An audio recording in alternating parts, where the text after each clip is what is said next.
Olá, amigos, tudo bem?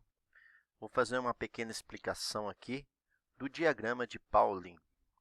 Primeiramente, gostaria de recordar a vocês que o átomo atual ele tem essa estrutura aqui, como essa imagem aqui, onde percebemos no centro do átomo prótons e nêutrons de carga positiva e nêutrons sem carga, e ao redor do núcleo do átomo, circulando ao redor do núcleo, elétrons de carga negativa.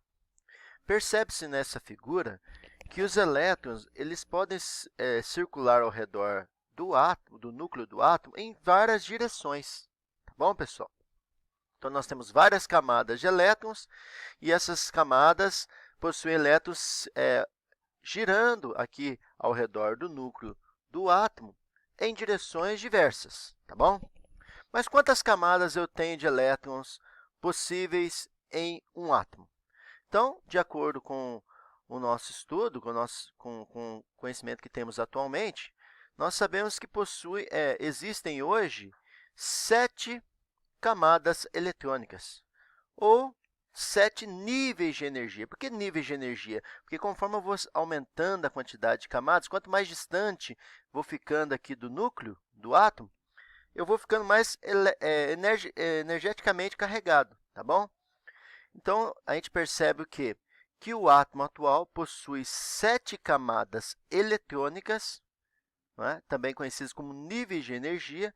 Essas 7 camadas são representadas pela letra K, L, M, N, O, P, Q, tá bom? Essas camadas, a camada K é a camada mais próxima do núcleo. A gente pode ver nessa imagem aqui, olha, que a camada K é a mais próxima do núcleo. E a camada Q é a mais distante do núcleo. Conforme eu vou subindo a camada, quanto mais distante do núcleo eu vou ficando, maior é o nível de energia. Então, eu posso dizer que a camada Q é a camada que tem maior nível de energia. Tá bom, pessoal? Então, olha aqui, pessoal. O que a gente percebe? Além das camadas eletrônicas que existem em um átomo, que são 7 camadas, existem também o que a gente chama de subnível. É como se existissem aqui subcamadas. Então, quer dizer o quê? Preste atenção. Olha, vamos pegar, por exemplo, aqui a camada L. Pode-se perceber que na camada L existem 2 subníveis. Quer dizer o quê? 2 possibilidades de se encontrar aqui o elétron. O elétron pode caminhar aqui mais próximo dessa camada 1, ou ele pode caminhar um pouco mais distante da camada 1, mas sem sair da camada 2. Então, dentro dessa camada 2, existem diferentes posições que os elétrons podem se encontrar. O elétron pode se encontrar mais próximo aqui da camada K ou mais distante da camada K, sem sair da camada L. Então, se eu pegar, por exemplo, um átomo que está na camada L aqui, ele pode estar caminhando aqui, ó, circulando, orbitando ao redor desse núcleo, mais próximo aqui da camada K, ou ele pode estar na mesma camada L, mas um pouco mais distante. Então, a gente fala assim que existem subníveis de energia. Quantos subníveis de energia existem? Existem 4 subníveis de energia. Em cada subnível, existe uma quantidade máxima de elétrons. Tá bom? Olha aqui, tem o subnível S, que está representado aqui, olha. Tem o subnível P, que está representado aqui, tá vendo? Tem o subnível D, que está representado aqui. Tem o subnível F, que está representado nessas camadas mais distantes aqui, ó, nessas 2 mais distantes aqui. Na verdade, em camadas intermediárias, a 4 e a 5. Né? Então, se percebe-se o quê? Existem 7 níveis de energia, ou 7 camadas eletrônicas. Quais são essas camadas? A camada K, L, M, N, O, P, Q. E existem 4 subníveis. Não posso dizer subcamadas, mas é como se fosse uma subcamada, que são chamadas de subníveis de energia. Quantos subníveis eu possuo? 4 subníveis. Então, eu tenho 7 níveis de energia, K, L, M, N, O, P, Q, e eu tenho 4 subníveis de energia, tá bom? Representado pelas letras S, P, D e F, todas as letras minúsculas, tá bom? Olha, pessoal, preste atenção aqui, olha. Aqui, cada camada dessa eletrônica tem uma quantidade de elétrons possíveis. Por exemplo, na camada K, eu posso ter 2 elétrons. Na camada L, eu posso ter no máximo 8 elétrons. Pode ter menos? Pode, mas no máximo eu posso ter 8 elétrons. Na camada M, eu tenho 18 elétrons no máximo. Na N, 32. Na O, 32. Na P, 18. E na Q, 2. Tá bom? Algumas distribuições mostram que na Q pode até apresentar 8. Tá bom? Então, pode apresentar de 2 até a 8 aqui nessa última camada. Lembrando que lá na regra do octeto, fala o seguinte, que para se conseguir a estabilidade eletrônica, o átomo tem que possuir 8 elétrons em sua camada de valência, com exceção de alguns elétrons que conseguem, alguns átomos que conseguem estabilidade apenas com 2 elétrons na última camada. Mas vamos lá, pessoal, preste atenção aqui, olha. Então, cada camada tem essa quantidade máxima de elétrons, ok? Lembrando que dentro de cada camada existem subcamadas ou subníveis de energia.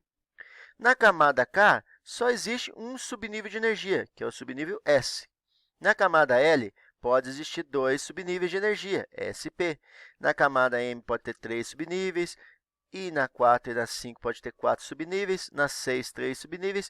E aqui na 7 pode ter 1 e, às vezes, pode apresentar até 2 subníveis. Tá bom, pessoal? Ok? Então, preste atenção. O que vem a ser esses subníveis, então? Como eu já falei, como fossem subcamadas. Em cada subnível, pode ter uma quantidade máxima de elétrons. Por exemplo, no subnível S, pode ter no máximo 2 elétrons. No subnível P, pode ter no máximo 6 elétrons. No subnível D, pode ter no máximo 10 elétrons. No subnível F, pode ter no máximo 14 elétrons, tá bom? Ok, pessoal? Então, preste atenção aqui, olha. Nessa camada L, vamos pegar a camada L de novo como exemplo. A camada L ela pode ter no máximo 8 elétrons. 8 elétrons. E essa camada pode ter dois subníveis, o S e o P. Lembrando que no S pode ter no máximo 2 elétrons e o P pode ter no máximo 6 elétrons. 6 mais 2 dá os 8 elétrons que essa camada pode ter, tá bom? No máximo. Ok? Vamos pegar a camada M. A camada M pode ter 3 subníveis. S, que é 2, o P no máximo 6 elétrons e o D no máximo 10 elétrons. Então, essa camada aqui, M, pode ter 18 elétrons no máximo. Pode ter menos, não pode ter mais, mas pode ter menos. Por que ela pode ter até no máximo 18? Porque ela tem 3 subníveis. No S, ela pode ter 2, no P, ela pode ter 6 e no D, 10. 2 com 6, 8, com 10, 18. Então, nessa camada, ela pode ter aqui, no máximo, 18 elétrons. Tá bom, pessoal? Agora, vamos pegar, por exemplo, um elemento químico para fazer essa distribuição de acordo com o diagrama de Pauling, tá bom? Vamos entender a distribuição eletrônica, então, de um elemento químico. Peguei, por exemplo, o magnésio, mas, primeiramente, vou voltar aqui, ó. Anteriormente, quero voltar aqui para mostrar para vocês o diagrama de Pauling. O que é um diagrama? É uma figura que tem números e letras e que foi feita por Linus Pauling, que propôs essa estrutura. De acordo com os estudos de Pauling, ele percebeu aquilo que nós já tínhamos discutido, que existem 7 níveis de energia, representados pelas letras K, L, M, N, O, P, Q. Em cada nível de energia existe uma possibilidade máxima de elétrons, e que também existem, dentro dessas camadas, alguns subníveis, como a gente já viu anteriormente aqui, 4 subníveis possíveis. Então, Linus Pauling ele fez o quê? Distribuiu por cada camada a quantidade de níveis de subníveis de energia possíveis de serem encontrados. Como essa primeira camada K só pode ter 2 elétrons, então ela apresenta apenas o subnível S. Essa tem 8, pode apresentar o subnível S e P, e assim sucessivamente, ok? Esse número que está aqui na frente, pessoal, esse número 1, 2, 3, 4, é o número das camadas. Por exemplo, aqui, olha, a camada 1 só tem um subnível. A camada 2 tem 2 subníveis. Tem esse subnível aqui, ó. Opa, deixa eu voltar aqui. A camada 2 tem esse subnível e tem esse subnível aqui, tá bom? Conforme a gente viu aqui, ó. Tá bom? Duas possibilidades. A camada M tem 3 subníveis. Olha, esse subnível e esse subnível, tá bom? Então, agora a gente vai fazer a distribuição eletrônica de um elemento químico. Peguei, por exemplo, aqui o magnésio. Ok, pessoal? Quando a gente for fazer a distribuição também aqui no diagrama de Pauling, a gente tem que prestar atenção de seguir essas setas. A gente vai seguir essas setas aqui nessa direção, começando aqui em cima, descendo. Quando eu chegar na ponta dessa seta, eu tenho que voltar aqui atrás dessa outra seta. Eu desço essa seta, volto aqui atrás de outra seta, tá bom? E assim até o final aqui. Vamos voltar aqui, olha. Então, vamos lá. Olha o elemento químico magnésio. Vamos lá, preste atenção. Olha o magnésio. Você está vendo esse número 12 aqui? Olha, isso quer dizer que o magnésio tem 12 elétrons. Então, ele tem 12 elétrons. Então, eu vou distribuir os 12 elétrons de acordo com as camadas que ele possui. Vamos lá? Vou colocar na camada 1, ele vai ter um S2, que ele pode ter no máximo 2 elétrons, 2 elétrons aqui. Na camada 2, o magnésio tem o quê? 2S2. Da onde veio esse 2? Está aqui de cima, aqui, olha, que eu estou copiando aqui, ó, tá bom? E 2P. Agora, vamos ver se a nossa soma está correta. De acordo com a distribuição do magnésio, ele pode ter 2 elétrons na primeira camada, ele pode ter 8 elétrons na segunda camada.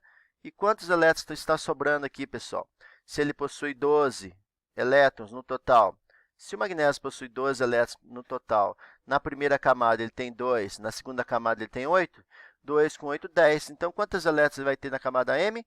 Ele vai ter agora na camada M 2 elétrons. Ok?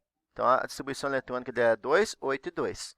Então, na primeira camada, ele tem o subnível S, que é 1s2. Na segunda camada, ele tem o subnível SP, 1s2, 2p, 6.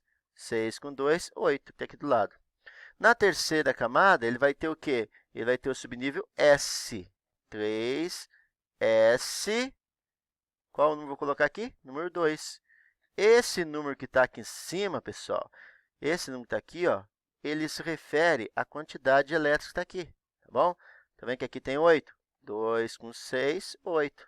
Aqui não tem 2? 2 está aqui. Então, se eu for fazer a distribuição aqui do magnésio, vai ficar assim, seguindo dessa forma. 2, 8, 2, 8, 2, 1s2, 2s2, 2p6, 3s2. Mas, pessoal, dessa forma que eu fiz aqui, muitas vezes, quando a gente vai realizar uma prova de vestibular ou de Enem, nós não encontramos a distribuição assim formada nesse formato. Normalmente, ela está em linha reta, ou ela está na horizontal, de acordo com o crescimento energético. Vamos apagar tudo que eu fiz aqui. Agora, eu vou fazer a distribuição de acordo com aquilo que nós vamos encontrar aí no nosso dia a dia ao prestarmos um Enem ou vestibular. Vamos lá. Então, a gente vai seguir essa seta aqui, olha. Lembrando que as camadas do magnésio é 2, 8 e 2, tá bom? Não podemos esquecer disso. Agora, aqui, nesse cantinho aqui, eu vou fazer a distribuição aqui do magnésio. Ok, pessoal? Vou pegar uma canetinha mais fina aqui. Vou pegar uma canetinha preta. Olha para você ver. Vamos seguir aqui em cima, olha. Olha, descendo aqui o diagrama de Pauli. Então, eu coloco 1s2, vírgula. Agora, desceu aqui, voltou aqui em cima. Desceu. 2s2, vírgula. Voltou, desceu aqui, voltou aqui atrás. Olha, 2p6. Agora, descendo aqui, a gente viu que a estrutura do magnésio vai até aqui, né, gente? A gente percebeu pela distribuição que a gente fez anteriormente, 3s2. Então, agora o último subnível aqui é o 3s2.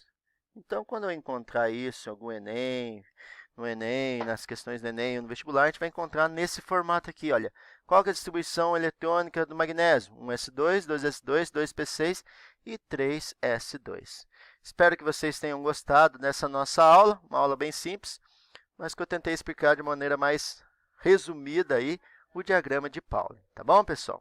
Um grande abraço a todos vocês, fiquem todos com Deus.